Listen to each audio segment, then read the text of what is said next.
四大皆空，聯賽第10名完成賽季，車路士來季連歐協聯都冇得踢，相隔2年再一次失去歐洲賽資格。Hello， 大家好，歡迎嚟到今集嘅 Chelsea True Blue。車路士喺英超最後一輪作客輸俾新特蘭。睇翻客觀條件，我哋原本只要攞1分就可以踢到歐霸杯。好可惜喺呢場殺科戰當中，一班車路士球員竟然踢出咗今季最漫不經心、最差嘅比賽，最終以第10名結束賽季，亦都只可以話係咎由自取。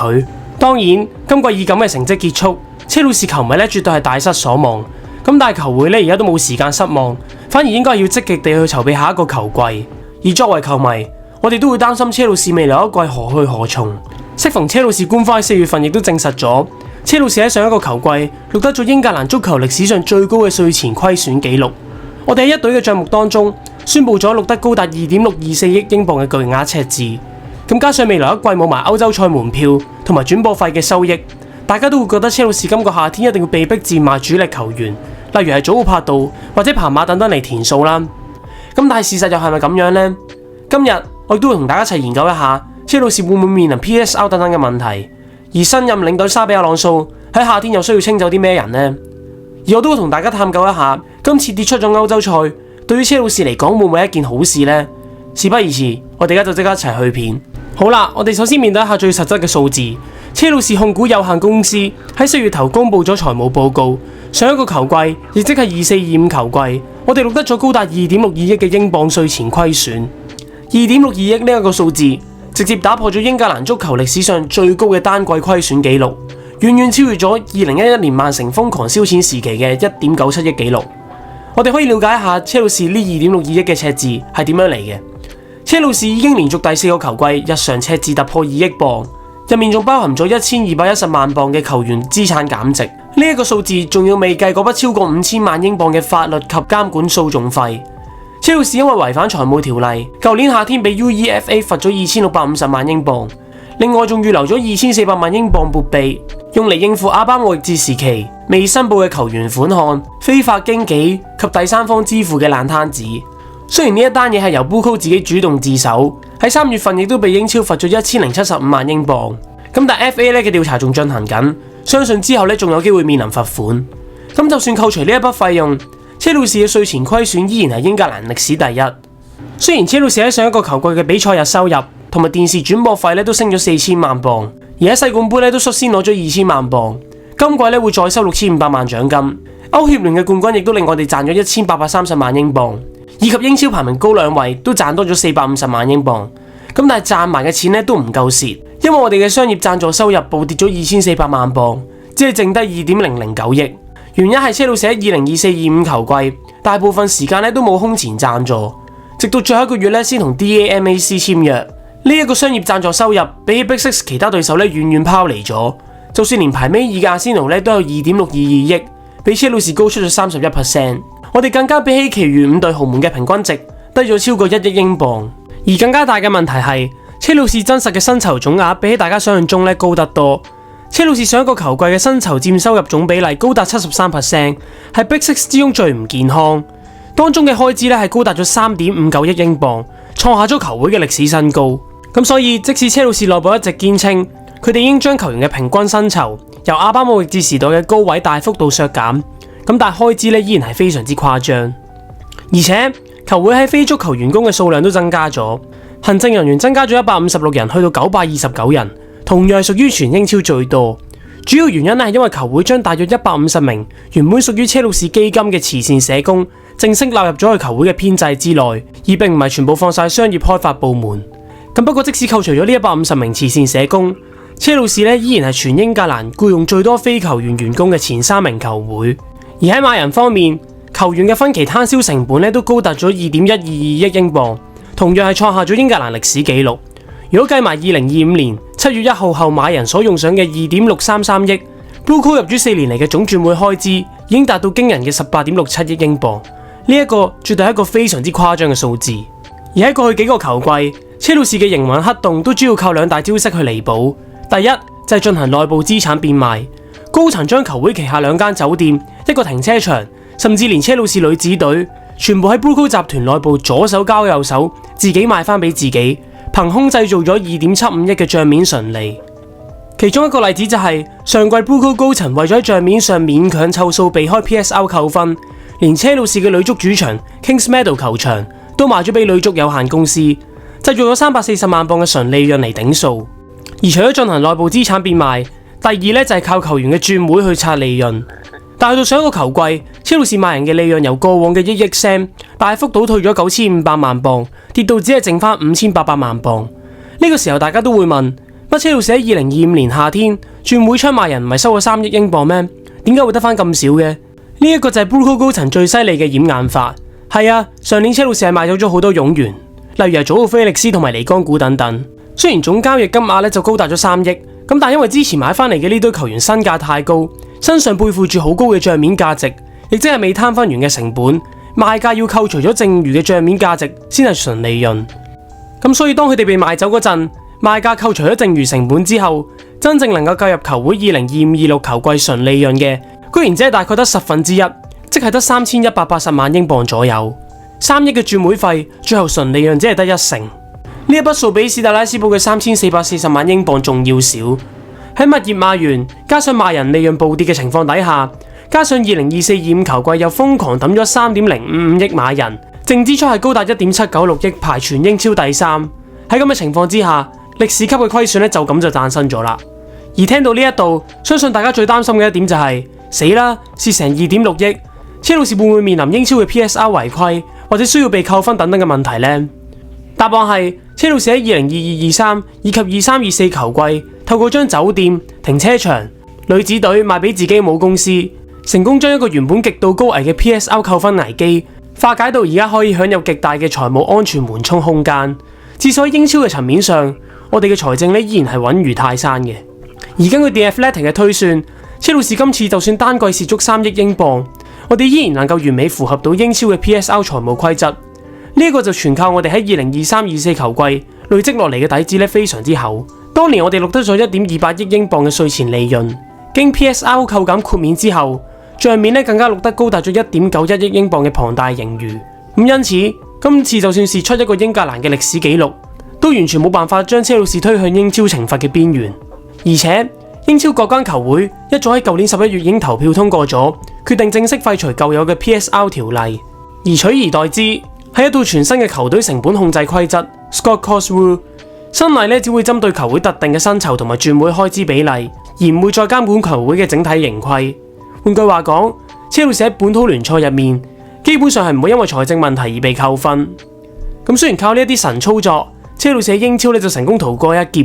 咁但係代價呢，車路士之所以仲頂得住，全靠班主提供無息貸款，3年內泵水超過11億英鎊。如果計埋股權融資同埋母公司喺股權外圍借嘅錢， Bruco 呢個項目喺頭3個球季已經總共動用咗超過40億英鎊，亦即係大概400億港紙嘅資金。呢一啲錢對於球隊嚟講嘅代價係非常之高。母公司22 Holdco 嘅債務上季再加碼去到2.25億英鎊，目前總借貸已經高達咗14億英鎊，入面好多係實物支付利息嘅高利貸，目前利率已經高達咗11厘。喺利息再滾落去之下，預計10年期滿之後，總共要還高達8.5億鎊嘅天價利息。單係舊年，母公司就已經拎咗5800萬鎊現金出嚟還息。車路士借埋呢一堆天價貸款，砌出咗一隊喺2025年6月身價高達15.1億英鎊，全世界最貴嘅豪華陣容，比起第二季嘅曼城仲要多咗2億。咁但係結果換嚟啲乜嘢呢？聯賽第10名，4大皆空，連歐協聯都冇得踢。呢一點真係極度諷刺，亦都係一件令到我哋作為球迷冇辦法接受到嘅事情。咁所以你都可以見到點解一眾 Bruco 高層終於下定決心喺今個夏天重新檢視球會嘅方針。呢一個長遠不斷蝕錢嘅狀況，亦都迫使新領隊沙比亞朗素以及一眾高層喺今個夏天必須要清洗一班球員，否則車路士未來將會面臨極大嘅財務危機。咁藉住呢一個機會，車路士又要清走幾多人呢？咁我哋而家就逐個位置去睇一睇。首先，沙比亞朗素喺早前加盟車路士嘅聲明當中就已經表明咗，佢要喺車路士建立一班 mentality monster， 重建球隊嘅贏波文化同埋強大心理。單係佢所講嘅呢一點，車路士就已經有好多球員需要清走，因為我哋陣中大部分球員都唔符合佢所講嘅要求。如果沙比亞朗素有睇到車路士對住新特蘭最尾一場波的話，佢完全見到一班毫無鬥志、不斷犯上低級錯誤嘅球員。如果佢想將車路士打造翻一隊強隊嘅話，佢呢個夏天就必須要得到管理層實質上嘅全力支持。我夠膽講，而喺呢隊波入面，有大部分球員咧都唔會係沙比亞朗素想用嘅球員。邊個有資格留低，邊個需要走人，車路士一班管理層咧就必須要聽從沙比亞朗素嘅意見，哪怕呢一啲決定可能會導致財務報表上資產價值受損，咁但係高層咧都必須要毅然接受。而講到賣人方面，最近傳得最熱烈嘅當然就係安素費南迪斯啦。自從3月公開質疑球會之後，佢嘅離隊傳聞咧一直都冇熄滅過。佢嘅經理人帕斯托尼早前就曾經講過，雖然安素費南迪斯同車路士咧係有開展過續約談判，咁但係如果喺嚟緊嘅世界盃之後，雙方都仍然無法達成共識的話，安素費南迪斯就會果斷咁尋求離隊，探索其他頂級球會嘅報價。而其中一個合約冇進展嘅原因係，安素費南迪斯目前所履行嘅合約依然係佢喺2023年同車路士簽約時嘅嗰份原始合約。佢嘅經理人認為，安素費南迪斯而家已經係車路士不可或缺嘅成員，更加係副隊長，咁所以就希望爭取更好嘅薪酬條款。而大家都知道，安素費南迪斯一直都係心儀皇家馬德里，而喺4月份嘅時候，亦都有傳過曼城方面係希望簽入安素費南迪斯，以取代今個夏天離隊嘅貝拿杜斯華。咁加上馬利斯卡亦都即將上任成為曼城嘅新領隊，考慮到二人喺車路士嘅時期合作無間，安素費南迪斯亦都多次公開讚揚過馬利斯卡，認為佢嘅戰術理念非常之紮實。咁所以馬利斯卡考慮簽入安素費南迪斯，其實都係一件非常合理嘅事。咁不過當中嘅轉會費當然就唔會平啦，畢竟安素費南迪斯同車路士嘅合約都去到2032年。而大家最關心嘅一點就係，安素費南迪斯當年買翻嚟係1億英鎊，而家賣走佢的話，車路士要賣到幾多錢先能夠彌補到財政赤字呢？當年車路士簽安素費南迪斯，單係轉會費就用咗1.06億英鎊，加埋英超對新球員徵收嘅4% 稅項，以及經理人佣金嘅雜費，總成本係高達咗1.21億英鎊。咁雖然高層就用咗9年半嘅超長約攤分咗轉會費，令到佢喺每年嘅賬面成本得返1280萬英鎊。咁但係超長約嘅致命副作用就係球員嘅賬面價值貶值得極慢。根據 The Athletic 嘅估算，去到今年夏天轉會窗開啟嗰日，安素費南迪斯喺車路士賬簿上嘅剩餘賬面價值依然係高達7760萬英鎊。呢個數字代表咗啲咩呢？代表咗車路士賣走安素費南迪斯的話，賣價就必須要超過7500萬到7760萬英鎊以上，球會先可以錄得些少嘅賣人利潤。任何低於呢一個數，或者轉會窗關閉之前低於7500萬英鎊嘅出價，都會令到車路士喺會計賬面上直接被定義為錄得虧損。咁當然，要喺安素費南迪斯身上爭取到7500萬英鎊嘅轉會費，喺今時今日轉會費高企嘅情況底下，其實都唔係一件好難嘅事。而根據最新嘅消息，如果真係出售安素費南迪斯的話，車路士都會希望至少收翻1.2億英鎊嘅轉會費。而據報，沙比亞朗素早前已經同高層講明咗，如果安素心不在車仔的話，佢本人係願意放走佢嘅。咁但係同時都希望球會能夠盡快決定，唔好等到7、8月嘅時候先做決定，以免影響新球季嘅備戰狀況。咁我自己就覺得，如果可以將安素費南迪斯留低就最好。畢竟如果真係想喺佢身上賺到錢的話，係要賣出一個好高嘅轉會費先得。有冇球會願意出手呢？係一個好大嘅問題。再者，如果真係將佢賣走的話，車路士要買翻一個相同質素嘅中場，要用嘅錢都唔少。一來一回其實都未必有賺。咁樣做對於車路士嘅財政同埋實力方面都冇太大嘅幫助。而車路士喺中場嘅位置都算係咁多個位置當中深度最薄弱。即使有新加盟嘅阿根廷中場巴高，連同埋拉維亞、伊素高、山道士等等，咁但係整體質素同埋經驗始終都係唔夠。拉維亞更加係長期未能夠為車路士上陣，分分鐘今個夏天都會面臨被出售嘅危機。咁所以我自己相信車路士之前所講，今個夏天需要簽2個即時戰力嘅位置，好大機會係同中場有關係。沙比亞朗素應該都會想要一個有經驗嘅中場帶領住隊波，類似係之前格列沙卡喺利華古遜嘅角色。而卡斯道方面就唔需要擔心啦，因為佢喺4月份已經同車路士續咗約，而且人工都去到20萬鎊周薪。相信佢喺沙比亞朗素年代底下都會係其中一個非常重要嘅中場球員。而真正需要大舉清洗嘅重災區係後防線同埋前鋒線。最新消息，丹麥門將佐真遜已經主動請求希望離開車路士，想尋找更加多嘅正選上陣時間。車路士方面都已經準備好放走呢位24歲嘅門將，畢竟佢本來都只係車路士嘅後備門將，加盟咗2季都只係上陣咗34次，主要上陣機會都喺杯賽賽事。而今個球季最令球迷記得嘅就係佢喺對住 PSG 嘅嗰次嚴重失誤，都成為咗佢喺車路士生涯嘅最大污點。而撇除呢一次失誤，呢位丹麥門將始終質素都係一般，並唔能夠威脅到我哋嘅正選門將山齊士嘅位置。加上我哋都準備有比利時嘅年輕新星彭達斯由史特拉斯堡回歸車路士，呢位20歲嘅門將可以取代到佐真遜成為車路士嘅2號門將，同山齊士去競爭正選位置。咁所以佐真遜嘅離開，相信都係必然會發生嘅事。至於後防方面，亦都係車路士陣中最多冗員嘅位置。車路士現時陣中總共有9位中堅，完美表達咗咩叫量大於質。法國雙子巴迪亞舒利同埋迪沙斯絕對係首當其衝需要離開球隊。前者今季斷斷續續都有好多傷患，加上落到場嘅表現都唔穩定，最終都只係錄得咗16次嘅上陣機會。加盟咗3年半之後，表現都仲係浮浮沉沉。今個夏天離開都係必須嘅事。而迪沙斯下半季就外借到去韋斯咸，有唔錯嘅發揮，喺英超錄得咗14次正選，基本上每一場都係韋斯咸嘅正選中堅，差少少就成功幫韋斯咸護級成功。憑住佢下半季嘅表現，相信絕對可以吸引到英超中游球隊嘅目光。車路士今個夏天要賣走佢，相信都唔係一件太難嘅事。而艾迪拿拜奧方面，盛傳沙比奧朗素都會想留低佢，作為一個更衣室精神領袖嘅角色。如果佢肯做後備的話，相信離開嘅機會暫時都未算好高。至於艾治亞邦、沙亞同埋安素美路，個人就覺得呢3位年輕球員留一個喺未來一季就夠啦。其餘2位都可以將佢哋外借，吸收更加多經驗。畢竟我哋喺冇咗歐洲賽嘅情況底下，俾年輕人上陣嘅機會自然係大大減少咗。好應該趁住呢一個球季，俾佢哋吸收經驗，之後再判斷佢哋會唔會喺球隊有更加多嘅機會。而韋斯利科芬拿，相信各位車路士球迷都對佢好失望。呢位法國中堅今季受傷嘅時間已經係少咗好多，亦都錄得咗38次嘅上陣機會。咁但係好可惜，冇咗高維嘅情況底下，呢位法國中堅完全顯示唔到穩定性出嚟，亦都未能夠帶領住車路士嘅後防，更加喺煞科戰2黃1紅被逐，間接導致球隊輸波，缺席歐洲賽事。考慮到車路士當初用咗7000萬英鎊去簽入佢，而且佢嘅周薪都高達20萬鎊，係車路士其中一位最高人工嘅球員。咁嘅表現絕對係唔合格，咁所以如果收到報價的話，就算蝕住賣，相信都有機會將佢清走，然後再換翻一個更加有經驗同埋級數嘅中堅翻嚟拍住高位。而查魯巴方面，始終佢係車路士嘅青訓，有純利潤嘅特質，依然係有一定嘅機會被車路士賣走。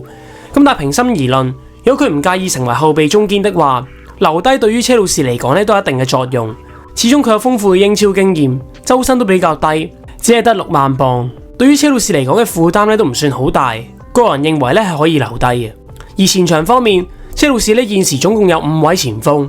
由於安美加已經宣布咗會加盟，相信基奧就一定會離開車路士尋求機會。而據講球會今個夏天都係希望將佢外借多過出售，希望佢喺嚟緊一季有更加多嘅上陣時間。而後備中鋒位置，相信戴納同埋積臣兩者都只會留一個。戴納喺上年夏天嚟到之後，本身就寄予厚望。誰不知今屆英超就只係錄得咗1個入球，更加創下咗連續25場賽事0入球嘅羞恥數據。而且佢唔單止喺戰術上無法適應到傳控踢法，喺球場嘅紀律亦都非常之唔理想，經常做出一啲侵犯對手嘅行為。呢一點對於講求紀律性嘅沙比亞朗素嚟講，絕對係其中一個障礙。咁不過好彩大納上年加盟嘅轉會費都唔高，只係3000萬英鎊嘅價錢。咁所以如果今個夏天收到報價將佢出售的話，即使蝕都唔會蝕太多。相反，積臣今季喺拜仁慕尼黑嘅表現就算係唔錯。如果球會冇收到早前所講嘅6500萬歐元報價的話，相信佢留隊嘅機會仲會大過戴納。畢竟佢喺戰術角度都係比戴納更加適合車路士，而佢勇於逼搶嘅踢法亦都好適合沙比亞朗素。而佢早前都有講過唔介意翻嚟車路士競爭正選位置，咁所以係絕對有條件將佢留低。總括嚟講，前鋒呢個位置車路士唔單止唔需要買人，仲可以清走一啲冗員。翼鋒嘅位置同樣係需要作出變動，傑廷斯同埋加拿祖2位新加盟嘅左翼今季完全交唔到表現，加上葡萄牙新星昆達嘅加盟，2位球員入面相信都有機會清走其中一位。呢一點就好取決於收唔收到合適嘅報價，以及沙比亞朗素對於呢個翼鋒嘅睇法。咁但係季中外借到去愛華頓嘅佐治仔，雖然喺季尾都獲得咗唔少機會，但踢咗11場波都無法交出任何入球同埋助攻。考慮到車路士亦都有新星 Derry 嘅冒起，作為青訓產品嘅佐治仔，如果能夠喺今個夏天出售的話，將會為球隊帶嚟純利潤，幫助到球會嘅財政收入，所以相信離開嘅機會咧都好大。咁所以總括嚟講，車路士今個夏天嘅清洗目標主要都係集中喺前鋒線同埋後防線。冇咗歐洲賽事呢一個負擔，對於球會嚟講咧係一個好好嘅機會去精簡翻臃腫嘅陣容。我哋絕對需要靠賣人去減少翻我哋嘅營運開支，否則財政壓力咧都只會越嚟越大。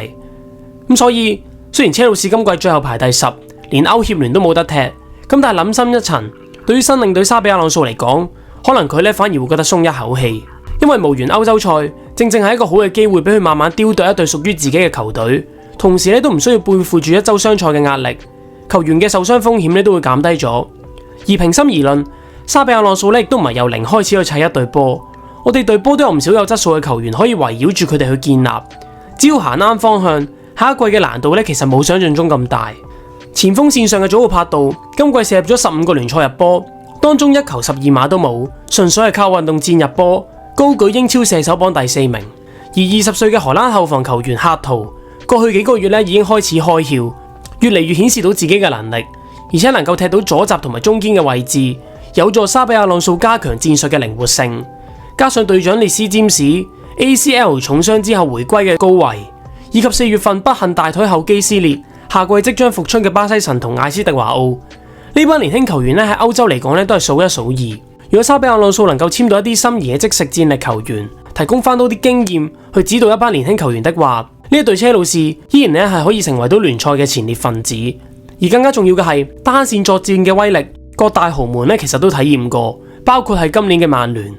根據英超歷史大數據統計， Big Six 豪門喺冇歐洲賽負擔嘅第一年，因為體能咧完全恢復咗，聯賽積分咧平均會暴漲19.7分。而最經典嘅例子，莫過於就係10年前2016-17球季嘅干地。當年車路士咧同樣喺前一個球季排第10名，同樣係4大皆空，冇歐洲賽踢，結果干地咧就憑住一周一賽嘅體能優勢，單線作戰咧豪取咗93分，直接捧走英超冠軍。而普捷天奴喺2023-24賽季接手嗰陣，都係喺冇歐洲賽嘅情況底下，帶領車路士喺聯賽進步咗19分，取得聯賽第6位。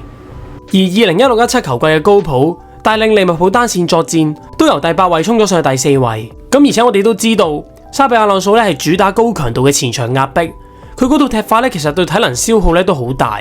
而家車路士冇咗周中嘅歐洲賽事負擔，一周一賽，球員咧就可以得到最充足嘅 recovery time。考慮到一班球員經歷過世冠杯之後，到而家咧都冇好好休息過，適逢車路士今年入選世界杯嘅球員亦都唔多，王牌主力彭馬、祖奧帕杜都可以趁住呢一個暑假好好休息一下，迎接嚟緊一個新嘅球季。咁所以以第10名結束聯賽，無緣歐洲賽，對於車路士嚟講當然係缺乏咗一個好緊要嘅收入。咁但係對於需要時間將戰術注入球隊嘅沙比亞朗素嚟講，都算係一個好嘅機會去執好隊波。咁但係前提係車路士今個夏天咧必須要順利清理冗員，咁樣先可以有穩定嘅將來。好，咁今集就同大家講咗咁多先。你哋又認為車路士今個夏天需要賣走邊啲球員呢？冇咗歐洲賽，對於我哋嚟講嘅影響又有幾大呢？歡迎喺留言區度留言，我都會希望繼續同大家交流一下。如果中意呢條片嘅話，就記得 subscribe 我嘅 channel， 讚好個影片，同埋 share 俾啲 friend 一齊聽下啦。咁我哋下條片再見啦，拜拜。